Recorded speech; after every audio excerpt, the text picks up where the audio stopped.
po dito. Nabili ko po ito sa Incorinyon para po makompleto na. Actually, may dala na akong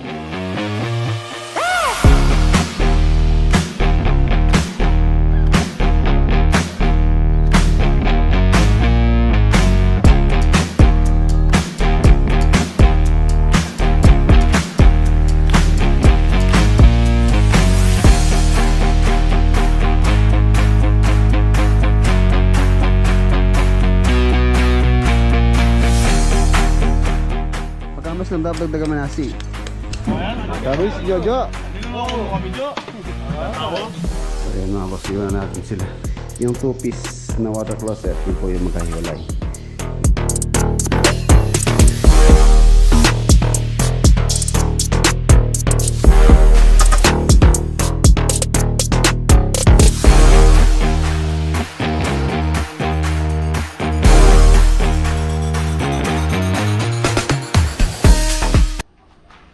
Good morning. Mga boss, welcome back po dito sa ating channel. Nabiyahe tayo ngayon sa Tarlac project. Meron po tayo mga materials na ihatid doon. Tapos bibilin din. And update na rin tayo sa Tarlac project. And ito, kulang din po tayo ng isang ganito. Ayan. Ito yung bagong materials na yun, ngayon na ginagamit sa pang accent wall. PU stone board ang tawag po dito. Nabili ko po ito sa RM Bundalian. Kung naghahanap po kayo ng ganito, marami po dun sa kanila. Sa shop nila, marami po kayo pipilian na iba't ibang klaseng wall accent design tulad ito. Ayan. Ang materials po niya, ayan po yung kanyang likod. So para siyang para siyang PVC din na magaan lang. Magaan lang siya mga boss. Ayan siya. Ginamit po natin to sa may living area. So kulang kami ng isang piraso na lang naman. Tapos yung mga ano pa din doon, yung mga kulang din na fluted panel, may mga ads kasi or mga additional po sila client doon. So asikasuhin ko rin yun para po makompleto na. Actually may dala na akong materials doon, kaya lang meron silang additional pa. So, bibili pa tayo. So, ayan. Tarlac project. Ayun yung ano niya, tsura niya. Tapos, ang ginagamit lang po dito, dinidikit lang ito, napakadali lang po niya install. Hindi na kailangan ng adhesive, tile adhesive, or semento. Ang ginagamit lang po rito is yung no more nails. Ayan. Lalagyan lang po yung, ayan, yung pong nakikita nyo nakaumbok na yan. So, dyan po lalagyan and then didikit na lang sa wall. Tapos madali pa siyang i-cut. Kahit cutter blade lang, makakat mo to. Napaka-light materials and then napaka-gandang tingnan. Para siyang natural stone. So let's go! Sa Tarlac po tayo. Ayan, nandito na tayo. Victoria. Dito po sa Tarlac. Touchdown. Ayan na yung project ko. Bale nakalagay na rin pala yung mga mga bintana rito.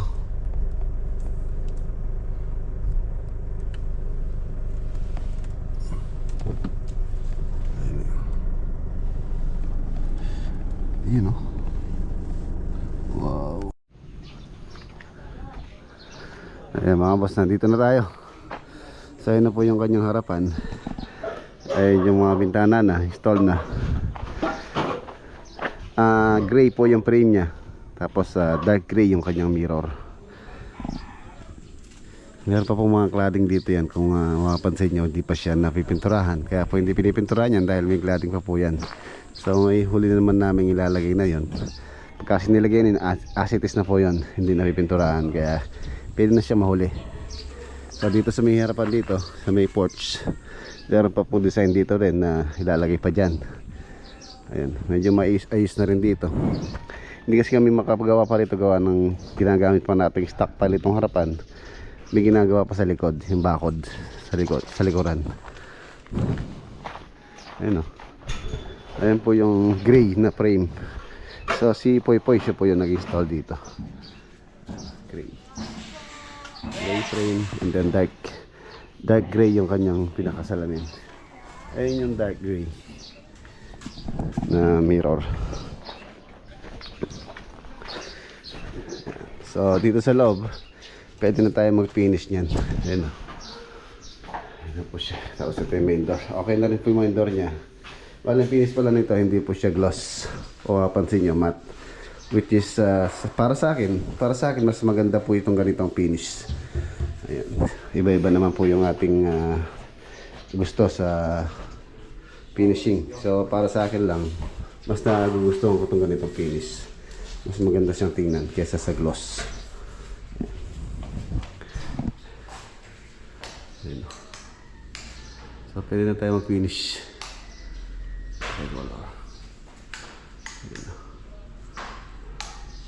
Unti-unti na lang yung mga mag-aalikabok dito.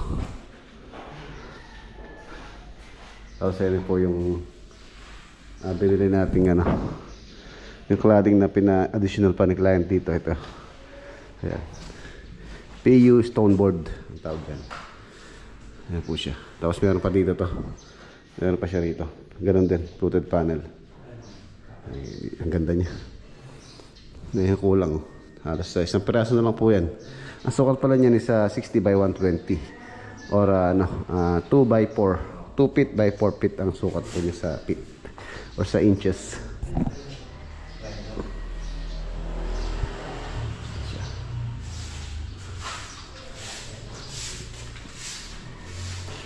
Tapos pala yung quartz na ilalagay dito, on the way na rin pinapick up ko po yung slab. Yan, malapit na daw si Bayaw. Yan po ilalagay dito para may schedule na rin yung installation nito. Siguro kung hindi busy yung installer, kung kaya ngayong week or next week, possible. Yan, pwede na rin po kasing tapusin to. Yan, ano na tayo, secure na. Hindi na papasok yung ulan. Ayun, hindi na papasok yung ulan. Hindi na papasok yung tubig. Secure na. Pwede nang linisin to kaunti-unti tapos finishing na. Final touch. Ito yung fluted panel. Ito yung tinatawag na 3C or 3 3C. Ibig sabihin, tatlong siya, ganito. Tapos ito yung tinatawag na 4C naman. Ayan.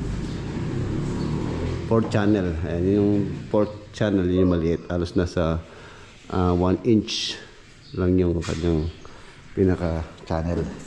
Ito, malapad po ito. 3C na tawag dito. Alos nasa siya. Alos 2 inch bawat isa. Yan, tapos meron pang dito. Ilalagay dito na edging. Para maganda po yung kanyang pinaka-mall dito sa opening. 3C. Golden oak ang kulay dito. Golden oak.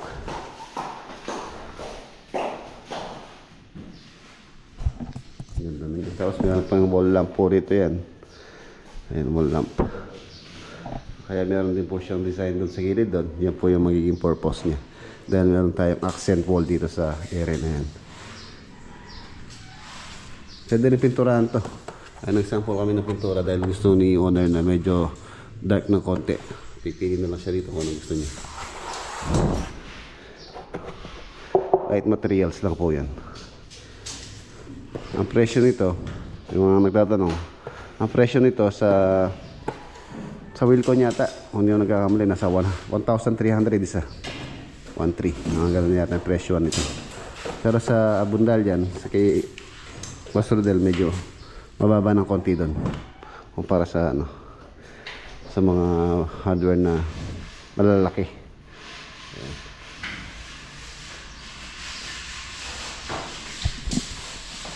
Hindi nyo rin palta ng color yan. Gusto nyo na medyo darker. Yan na po kasi yung pinaka kulay niya. So kung gusto nyo medyo darker or light pa, pwede naman ipinturahan.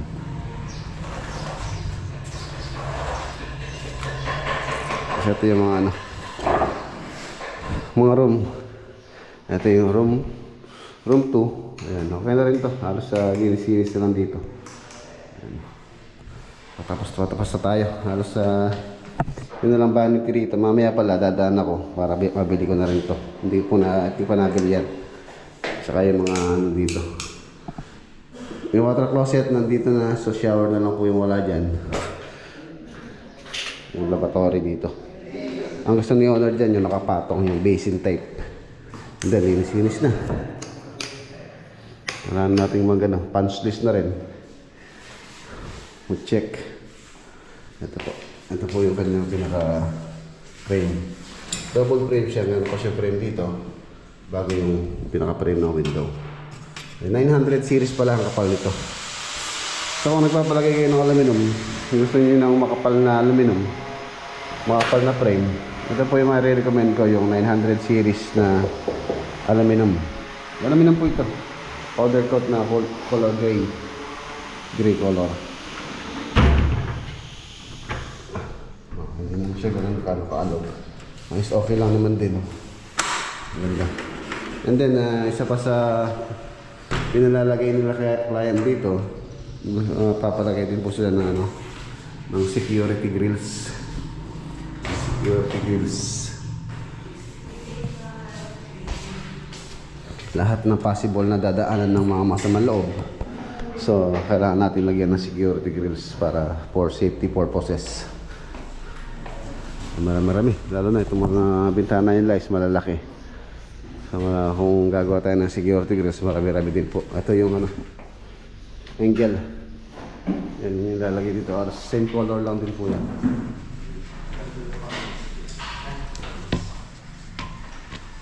Same color. Kung ano yung binili nyo, ganun din kulay nung angle dapat.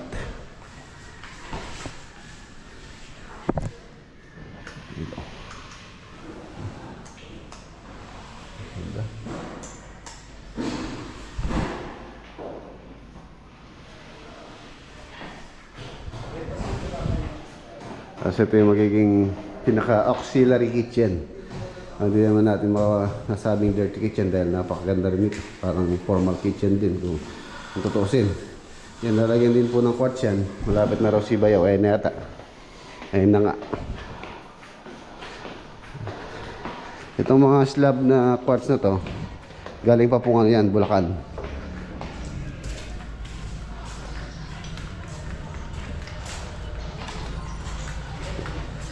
Tatlong slab ang pinabili ko na.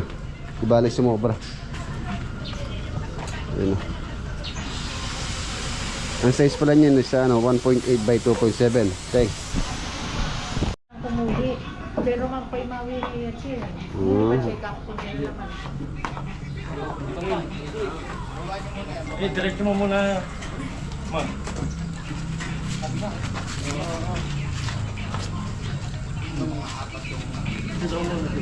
Yan, mabigat yan. Bale, ano po kasi yan, pinaputol ko na ng 60. Yung tatlo, kasi pagka dito, sinakay dito, medyo mataas. Halos nasa 6 feet. Ayan po siya. So, i-schedule na natin yung installation. Yan na lang po yung medyo malikabok na gagawin naman dito. Although dito naman pala sila sa loob magtatabas, pero hindi rin maiwasan, minsan may tinatabas din sila sa loob.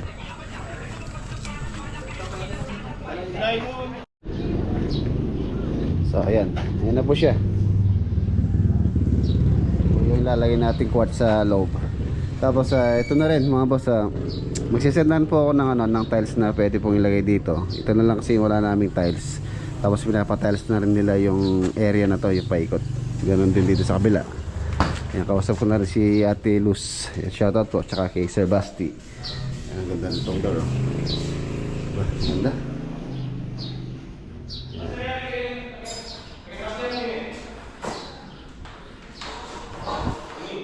Pwede na rin ilagay yung mga aircon nito pagka po nakapaglinis-linis na tayo. Konti-konti na lang.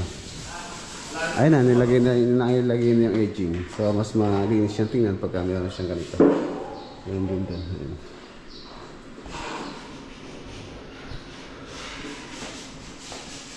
Solar po pala mag-install din dito. Schedule po yung installation. So ito yung magiging master bedroom. Ayan yung dito sa kanyang TV console. So bukas papadala ko na rin po yun. Pinauna ko lang yung yung quartz. Bukas babalik din dito, and then dito pa yung dito, gagawin pa yung mga walk-in closet dito. CR, ayan. Shower enclosure, water closet, meron na. Ano lang, vanity. So asikasuhin ko rin po ngayon, tsaka yung shower.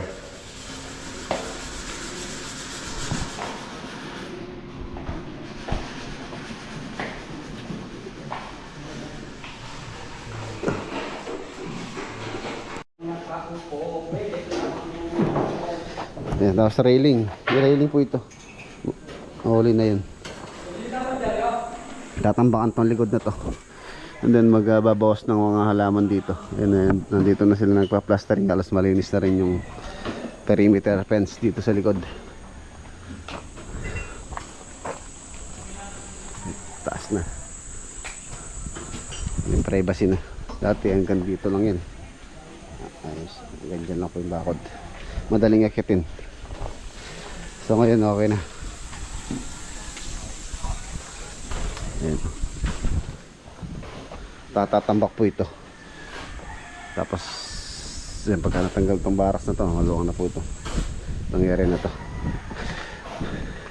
Malaki din nilang magpagawa na dito mga boss. Parang receiving area din. Para siyang kubo. And then meron din kitchen. Receiving area.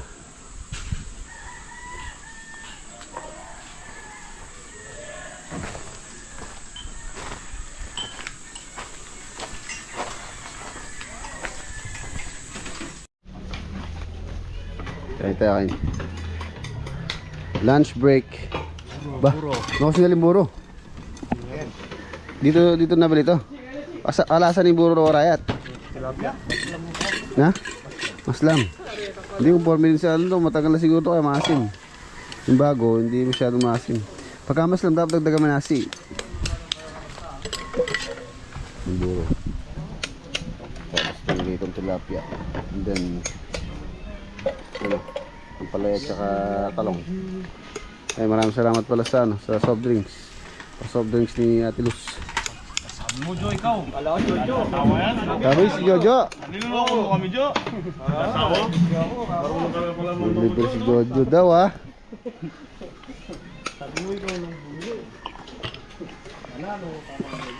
Siya ang bumili pero hindi siya yung nagbayad o binigyan lang siya ng pambili. Mana, kain na. Ay, thank you.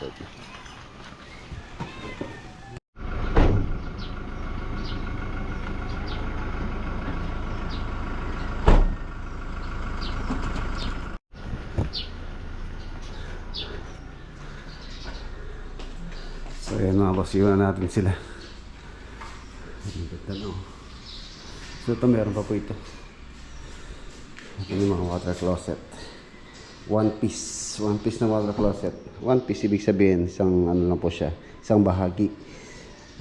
Kasama doon yung kanyang tangke. Yung two piece na water closet, yun po yung magkahiwalay. Yung kanyang water closet, yung tangke niya, water tank niya is nakahiwalay yun. Yun yung tinatawag na two piece. Itong ganito, yan, tulad yan. One piece tawag dyan. So yun, schedule na lang yung ano dito. Installation itong lababo. Marami pa po kung lakad. Mga kailangan po rito. Yung master bedroom. Let's go.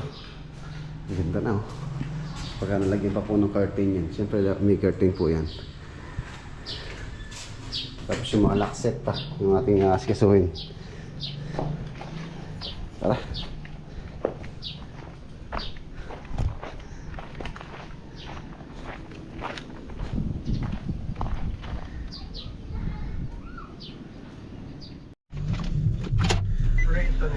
Eh mga boss, nandito ako sa Wilcon Tarlac. Tumaan po ako dito para bilhin yung mga materials. So bukas na po dadaling ni Bayaw ito. Sama ng mga flooded panel na kulang pa. So nabili natin dito yung mga lababo, lavatory, tsaka yung sink. mga singkayan nasa 39,550 ang nabili po natin. Ito sa Wilcon Tarlac. Ayun, shoutout sa Wilcon. Okay, meron pa tayong ano pa tayo, San Fernando naman tayo. Ayan, shoutout pala kay Pedro Roque. Ayan, shoutout din sa Manalo family ng sa San Antonio, right, Pampanga. Ayan, shoutout sa Manalo family. Shoutout po Pedro Roque, shoutout sa Ontario, Canada ata, kung hindi ko nagkakamali. Nandun po siya. Seatbelt pala. Seatbelt tayo, seatbelt. Okay.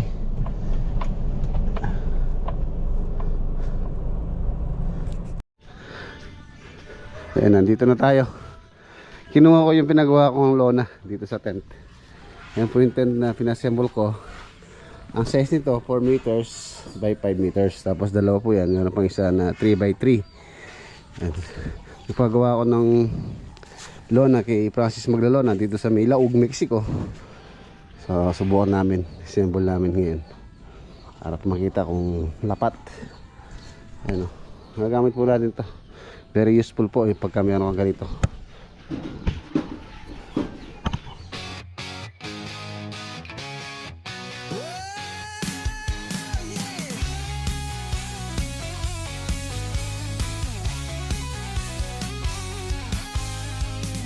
Kada araw may simula, may plano sa kamay.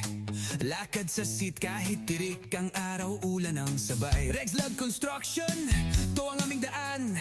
Bawat hollow block, bawat bakal may kwento't laman.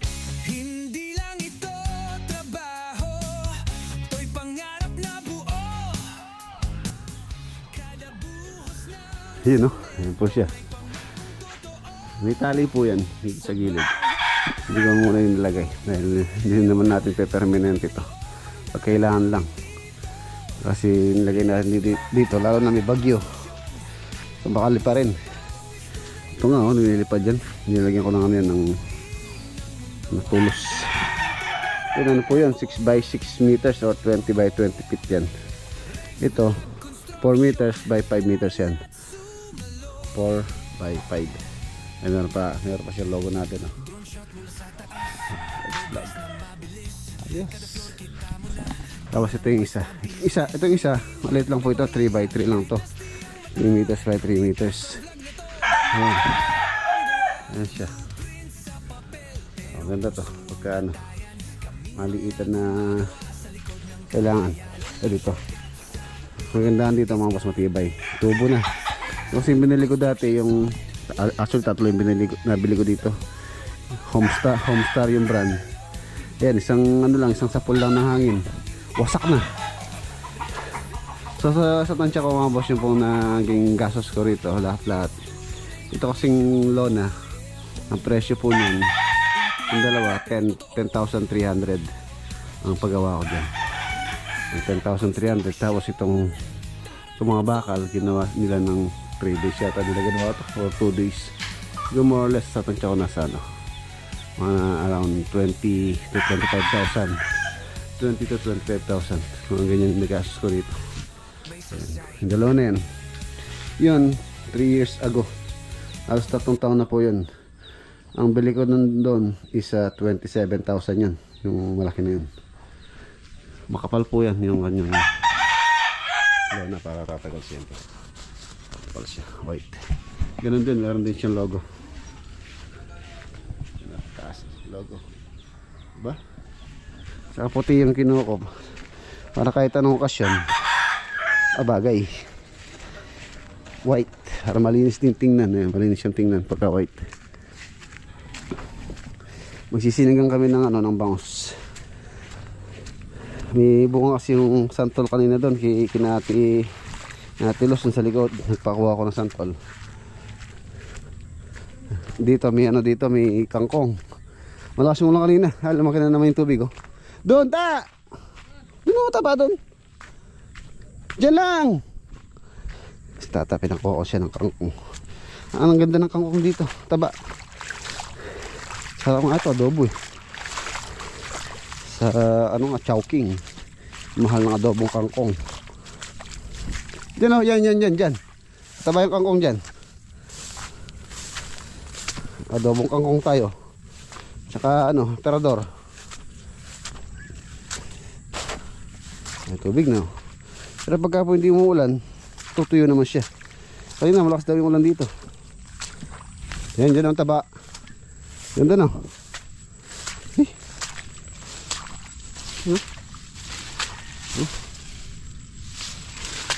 Yung puti. Oh, yung mga kangkong oh. Ganda pa ito sa binibenta sa palengke. Kasi kinukuha nila ganyan no. Tinatanggal nila yung dahon. Mabala yung tangkay. Wala naman dahon. Ganyan nila eh. Ayan o. Kangkong. Hindi ko pinaspray ito eh. Kaya taba oh.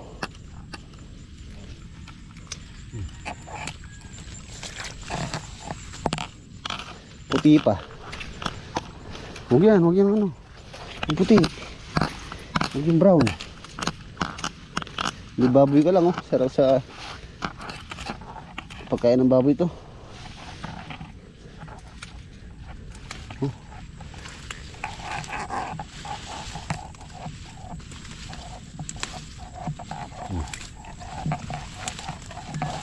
Taba. Hindi lang. Adobong kangkong. Kumakain nga adobong kangkong ta. Ano kaya ito? Adobong kangkong. Oh, tama yan. Dami niya no. Kabos pagka walang ginagawa, mag-harvest ka tapos ibenta mo sa palengke. Ba, isang tali niya ganyan lang oh. 10 piso. Hindi, libre lang. Ganito? Doon sa Bisaya? Hindi mo yan lang ganda oh.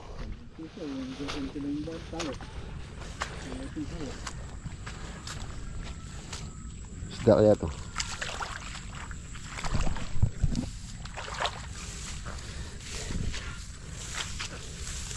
Nakalimutan ko yung pangalan nung kanina. Yung kilala ko kanina sa, sa sketcher. Yung shoutout. Nakalimutan ko yung pangalan niya.